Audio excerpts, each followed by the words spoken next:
मोहतरम साथियों, अस्सलाम वालेकुम वरहमतुल्लाहि ताला व बरकातहू। हाजिर हूँ मैं आपके सामने, आपका साथी सूफी मोहम्मद कौसर हसन मजीदी, रोज़ाना की तरह किसी अहम मौजू पर गुफ्तगू करने के लिए।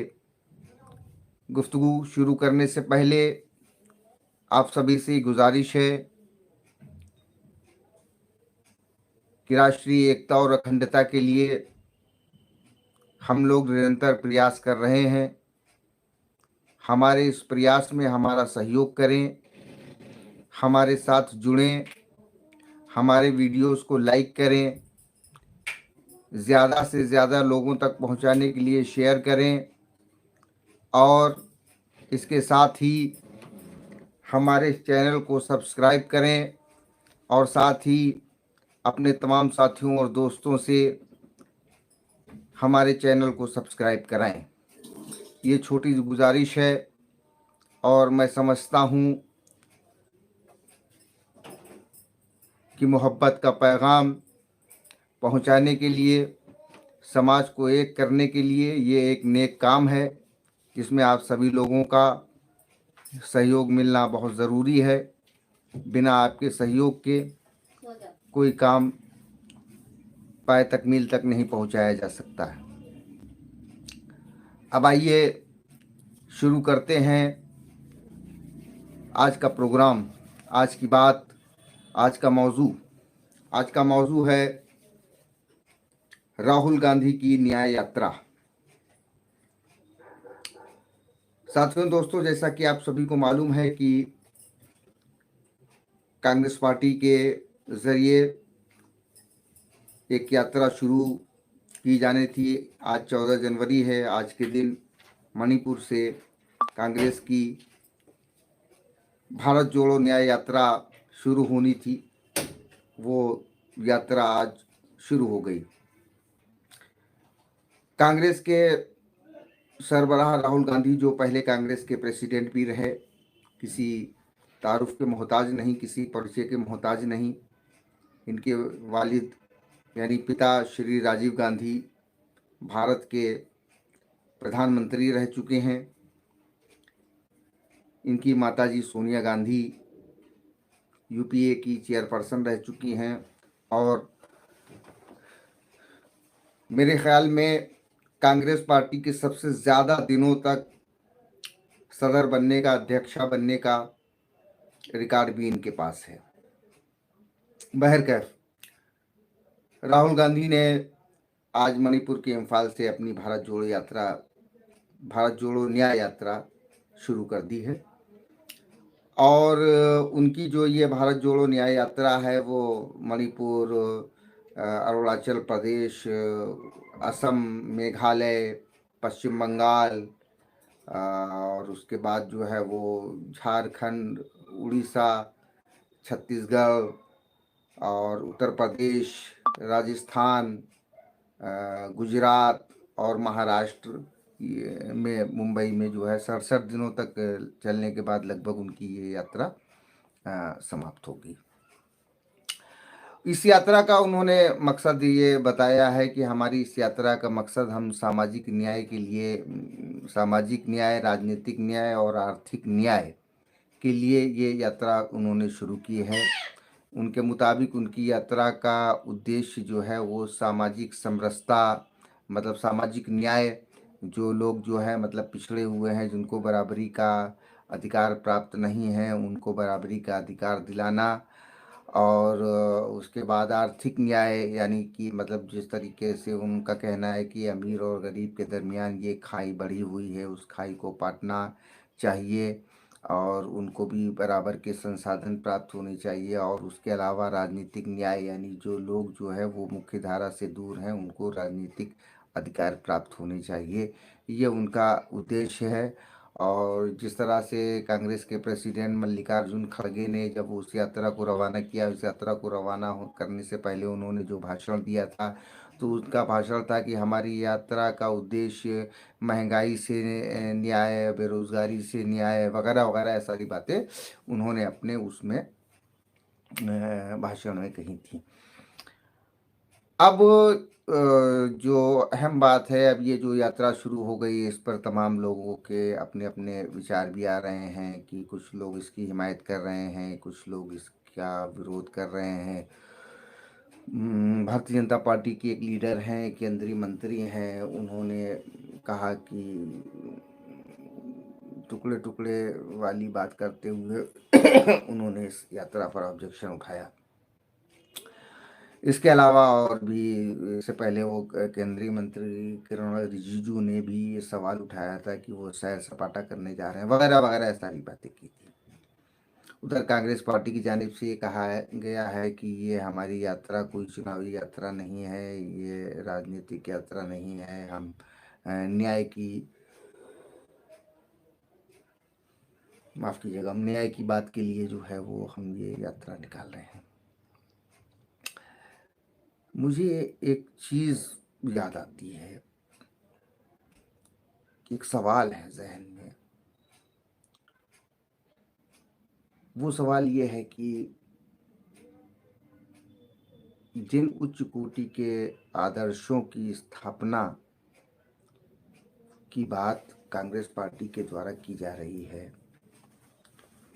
और जो न्याय की बात करते हैं, बहुत अच्छी बात है। न्याय प्राप्त करना प्रत्येक व्यक्ति का नैसर्गिक अधिकार है।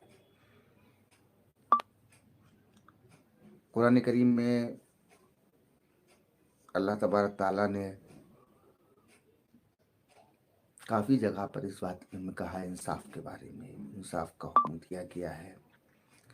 और हमारे बुज़ुर्गों ने भी इस पर बड़ा ज़ोर दिया है कि नाइंसाफ़ी नहीं होनी चाहिए, किसी के साथ भी नाइंसाफ़ी नहीं होनी चाहिए। बिल्कुल सही बात है, न्याय मिलना चाहिए, न्याय मिलना सबका अधिकार है। लेकिन कुछ सवाल हैं जो ज़रूरी हैं राहुल गांधी जी से पूछा जाना। सबसे बड़ा सवाल है, हम इतिहास में नहीं जाना चाहते, हम तारीख की कोई बात नहीं करेंगे कि शाहबानो के बाद क्या हुआ और शिलान्यास के बाद क्या हुआ। हम उस पर कोई भी तबादले ख्याल नहीं करेंगे, हम अभी के दिनों का तबादले ख्याल करेंगे। और मेरी आदत है कि मैं जो भी बात करता हूँ वो फैक्ट और तथ्यों के आधार पर ही बात करता हूँ। आज दोपहर में, बल्कि दोपहर क्या, कोई और शाम के बीच का जो वक्त होता है, उस वक्त मेरी निगाह एक डिबेट पर पड़ी। अमर उजाला एक अखबार आता है, उस अखबार का एक वेब पोर्टल भी है, मतलब वो यूट्यूब का चैनल भी है। उस पर एक डिबेट हो रही थी। उस डिबेट में कोई सियासी लोग नहीं थे, उसमें सारे के सारे पत्रकार लोग थे। एक कोई हर्षवर्धन त्रिपाठी हैं और कोई एक अशोक कुमार थे, विनोद अग्निहोत्री जी थे, वगैरह वगैरह। उसमें कई लोग शामिल थे। उसमें एक गुंजा जी करके कोई महिला भी थी। वो डिबेट हो रही थी कि कांग्रेस ने मंदिर की प्राण प्रतिष्ठा का आमंत्रण ठुकराया, कितना लाभ कितना फायदा है, इस पर डिबेट हो रही थी। बहरकैफ हिंदुस्तान आज़ाद है, हर शख्स को अपनी बात कहने का पूरा हक है, लेकिन उस डिबेट में जिस तरह से खुद को पत्रकार बताने वाले लोग जो थे, वो डिबेट में अपनी अपनी बात कह रहे थे और अपने आप को पत्रकार बता रहे थे। कि मेरा मानना है कि पत्रकार का अपना जो निजी वक्तव्य कुछ भी नहीं होता है। पत्रकार का जो भी वक्तव्य होता है वो पत्रकारिता का ही वक्तव्य होता है, उसका अपना कोई निजी वक्तव्य नहीं होता। तो वो जो वक्तव्य दे रहे थे वो वक्तव्य सीधे सीधे किसी सियासी जमात को फायदा पहुंचाने के लिए मुसलमानों को टारगेट करने वाले थे, बिल्कुल स्पष्ट शब्दों में। पूरी डिबेट का लबोलबाब ये था कि कांग्रेस पार्टी ने इस निमंत्रण को सिर्फ इसलिए ठुकराया है ताकि वो मुसलमानों को खुश कर सके, जबकि जितने भी ये महानुभाव मौजूद थे उनको सबको ये पता होना चाहिए, अच्छी तरह से जानते हैं कि 1949 से लेकर के और 2019 तक मुसलमानों ने उस मसले पर जो भी कोर्ट का निर्णय आया उसको माना, वो डिसएग्री हुए। ऐसा नहीं है कि वो जो पहली बार जो 2010 में निर्णय आ गया था, या पहली बार जो उसमें सबको आम पूजा करने का अधिकार देने के लिए फैजाबाद कोर्ट का निर्णय आ गया हो, उस निर्णय को उन्होंने तुरंत मान लिया हो और उसकी अपील ना की हो। नहीं, उस निर्णय को नहीं माना, उसके खिलाफ अपील की। उसके बाद 2010 में जजमेंट हुआ, उसके खिलाफ अपील की, और 2019 में सुप्रीम कोर्ट से जजमेंट हुआ, उसके खिलाफ रिव्यू की अपील की। और जब रिव्यू पिटीशन भी कोर्ट ने खारिज कर दी तो उसके बाद खामोशी के साथ उन्होंने उस टॉपिक को ही बंद कर दिया। जो तरीका हमारे संविधान ने, जो दस्तूर ने दिया मुसलमानों को, उसको मुसलमानों ने इस्तेमाल किया, और उसके बाद जो रास्ते बंद हो गए वो उस जानिब गए ही नहीं। यहाँ तक कि अभी जो मंदिर निर्माण शुरू हो चुका था और अब जो अभी भी चल रहा है और 22 तारीख को उसका उद्घाटन होगा, उसमें तमाम मुसलमानों ने अपनी तरफ से पैसा दिया है, ताउन किया है, चंदा दिया है, किसी ने कुछ दिया है, किसी ने कुछ दिया है। और यहाँ तक कि अभी कुछ दिनों पहले वजीर आजम अयोध्या जब गए थे तो तमाम मुसलमानों ने जो है फूल बरसा करके उनका इस्तकबाल किया था। तो ऐसा नहीं है कि हिंदुस्तान का मुसलमान खिलाफ हो मंदिर निर्माण के। उसके बाद भी सिर्फ और सिर्फ किसी को सियासी फायदा पहुंचाने के लिए इस तरीके की बयानबाजी की जाए और मुसलमानों को शक के दायरे में खड़ा कर दिया जाए, और उसके बाद जिसकी वजह से ऐसा हो रहा है वो शख्स भी खुल करके सामने ना आए।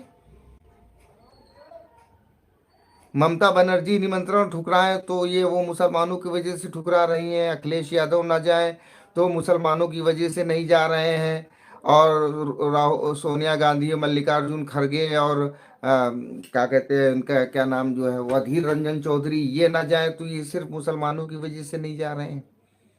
ये क्या बात होती है? और ये सब खामोश रहे।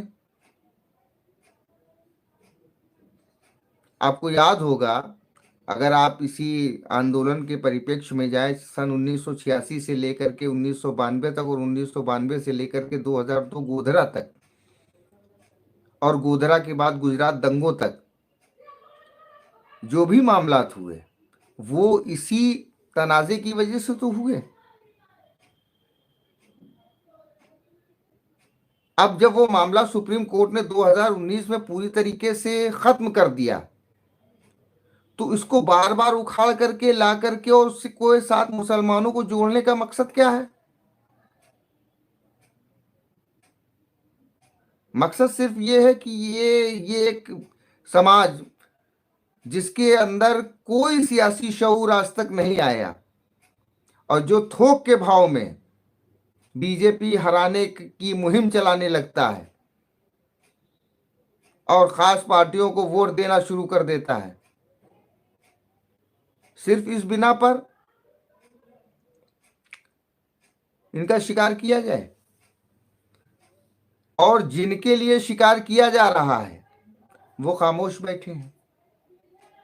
राहुल गांधी जी, आप न्याय यात्रा लेकर के निकले, आपको इस न्याय यात्रा में सबसे पहले इस बात को ये कहना चाहिए था, इस सवाल को उठाना चाहिए था कि आपकी वजह से, आपकी पार्टी की वजह से आपकी पार्टी के प्राण प्रतिष्ठा समारोह में न जाने की वजह से पूरे देश में जो माहौल बनाया जा रहा है कि कांग्रेस पार्टी मुसलमानों को खुश करने के लिए प्राण प्रतिष्ठा में नहीं जा रही है, और वो जो माहौल बना करके देश के बहुसंख्यक समुदाय में एक मैसेज पहुंचाया जा रहा है कि देखो ये मुसलमानों की वजह से नहीं आ रहे हैं, ये बहुत बड़ा मैसेज जा रहा है।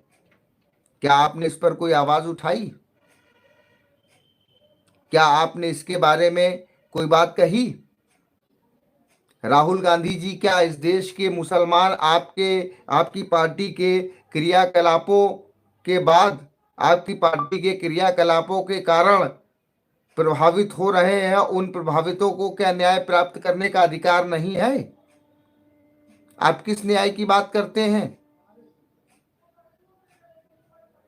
आप की पार्टी के लोग सुप्रीम कोर्ट में हलफनामा देते हैं मर्यादा पुरुषोत्तम श्री रामचंद्र जी के अस्तित्व के बारे में, तब आरोप लगाया जाता है कि मुसलमानों को खुश करने के लिए हलफनामा दिया गया, तब आप खामोश रहते हैं। आपकी पार्टी से जुड़े हुए लोग राम मंदिर मामले में मुकदमे में जाते हैं, तब आरोप लगाया जाता है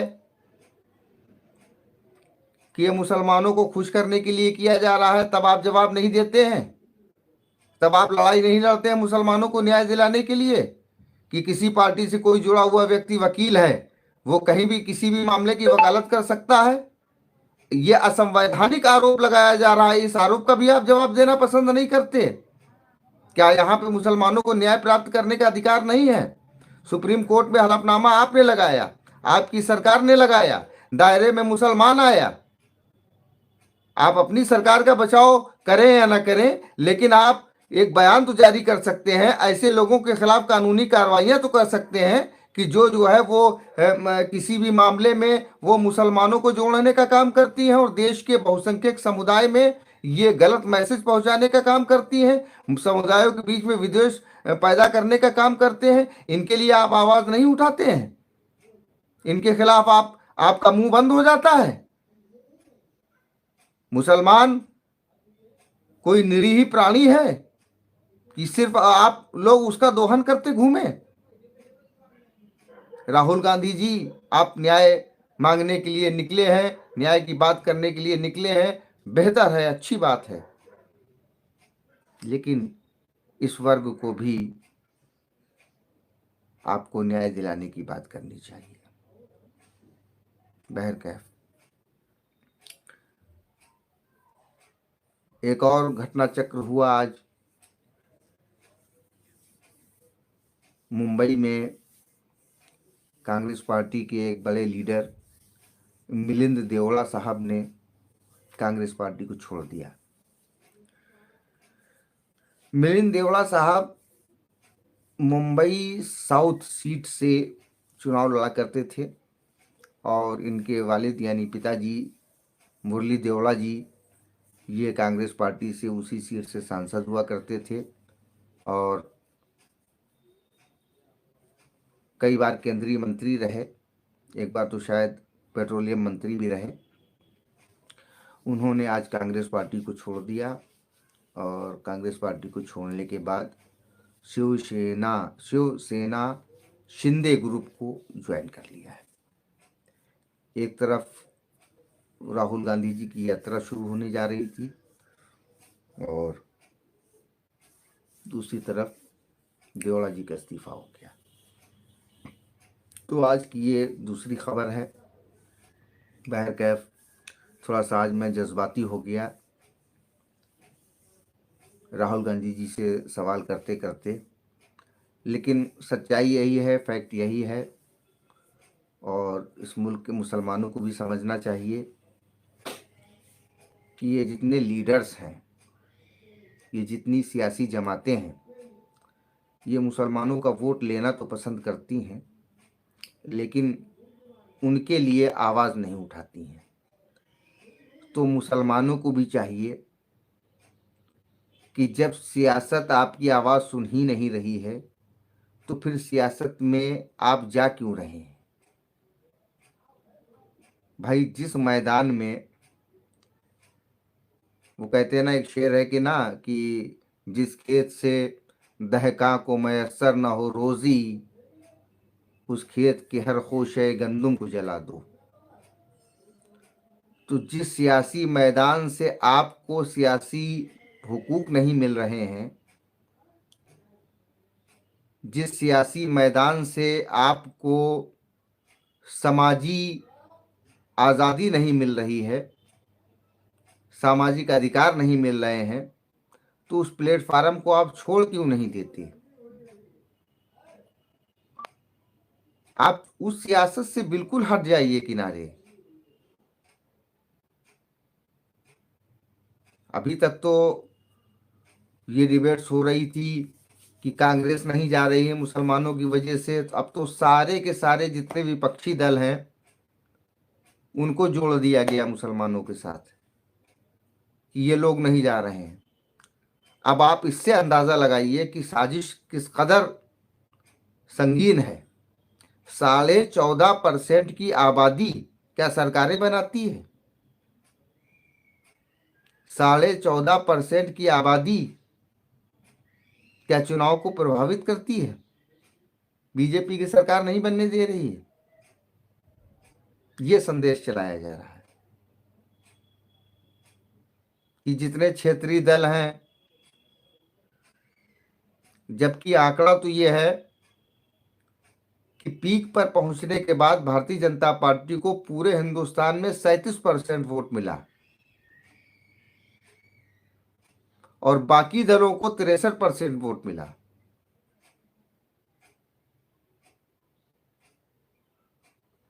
और मुसलमानों की तादाद 14.5% है। अब अगर हम उस 63% में हम 14.5% को मान लें कि वो 14.5% उस 63% में शामिल है, तो आंकड़ा कितना निकल करके आया कि बाकी जो लोग बचे वो 48.5% है। यानी इस मुल्क के 48.5% लोग जो गैर मुसलमान हैं वो बीजेपी को वोट नहीं देते, लेकिन ये 14.5% ज्यादा दागदार हैं। ये 14.5% मंदिर नहीं बनने देना चाहते हैं। ये मैसेज मीडिया के लोगों के द्वारा और इन पत्रकारों के द्वारा फैलाया जा रहा है। मुझे तो इनकी अक्लों पे तरस आता है कि इनकी अक्लों को हो क्या गया है। और अक्लों पे तो खैर तरस नहीं आ सकता है, लेकिन क्या इनका जमीर इतना मर चुका है कि आप इस तरीके के बयानातों को जारी कर रहे हैं जिससे सीधे सीधे दूसरे जो जो 37% हैं, उन 37% के जहन में आप ये तस्वीर खींच रहे हैं कि ये 14.5% आपकी आस्था के खिलाफ है, जबकि उस 37% में 2.25% का जो आंकड़ा है वो मुसलमानों का है। यानी लगभग 35%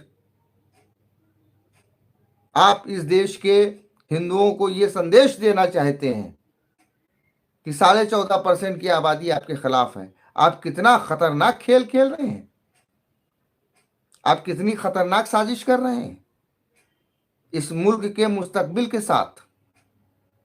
आप कांग्रेस पार्टी की आलोचना करिए, कुछ भी कहिए कांग्रेस को, कांग्रेस ऐसी है, कांग्रेस वैसी है, कोई मतलब नहीं, आप कुछ भी कहिए, खुदारा मुसलमानों के साथ मत जोड़िए, मुसलमानों के साथ मत जोड़िए। जस्टिस सच्चर साहब, जस्टिस रंगनाथ मिश्रा साहब ये मुसलमान नहीं थे। इन्होंने अपनी रिपोर्ट में बताया है कि इस देश के मुसलमानों की हालत दलितों से ज्यादा बदतर है।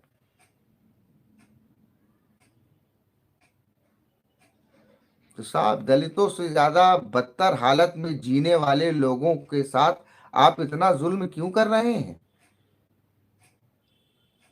क्यों इतनी नाइंसाफी कर रहे हैं इस वर्ग के साथ? आप अपनी पत्रकारिता की कलम में क्या इनके खून की स्याही भरना चाहते हैं? क्या आपका जमीर इतना मर चुका है? राहुल गांधी को तो खैर माना जा सकता है, या दूसरी पार्टियों को माना जा सकता है कि सियासी लोग हैं, सियासी लोगों के अंदर जज्बात नाम की चीज नहीं होती है। तो क्या आप साहित्यकारों से भी जज्बात खत्म हो गए? एक वाकया याद आता है कि एक बार लाल किले के एक मुशायरे में पंडित जवाहरलाल नेहरू शामिल थे, तो वो जब वो मंच पर चढ़ रहे थे तो सीढ़ियों से लुढ़कने लगे, तो रामधारी सिंह दिनकर जी ने उनको संभाल लिया। जब वो लड़खड़ा गए थे तो नेहरू जी ने उनका धन्यवाद दिया, तो रामधारी सिंह दिनकर जी ने कहा था कि इसमें धन्यवाद देने की कोई बात नहीं। जब जब राजनीति डगमगाती है, जब जब राजनीति गिरने लगती है, तो साहित्यकार ही उसको सहारा देते हैं, कलमकार ही उसको सहारा देते हैं।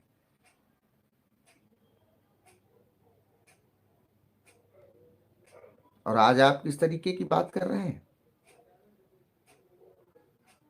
अरे उस समुदाय को आप क्यों टारगेट कर रहे हैं? अरे हमने मान लिया कि हाँ, केरल में मुस्लिम लीग ने इस तरीके की बात की थी और असदुद्दीन ओवैसी ने इसकी बात की थी, तो आप इनके वोट परसेंटेज से अंदाजा लगा सकते हैं कि इनको कितना वोट देता है मुसलमान।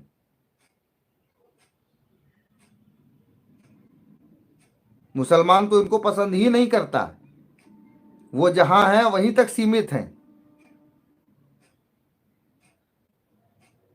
उनका प्रभाव उत्तर भारत में नहीं है।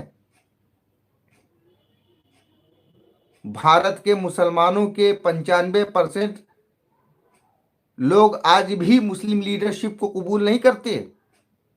वो ऐसी किसी पार्टी को वोट नहीं करते जो सिर्फ मुसलमानों की बात करती हो।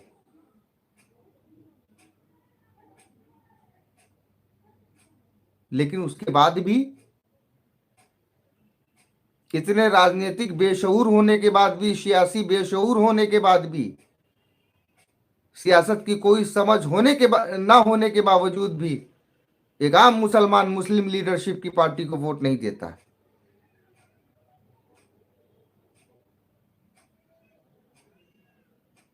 आज आप प्रश्न चिन्ह लगा रहे हैं अखिलेश यादव पर, आज आप प्रश्न चिन्ह लगा रहे हैं ममता बनर्जी पर, आज आप प्रश्न चिन्ह लगा रहे हैं मल्लिकार्जुन खड़गे पर, अधीर रंजन चौधरी पर,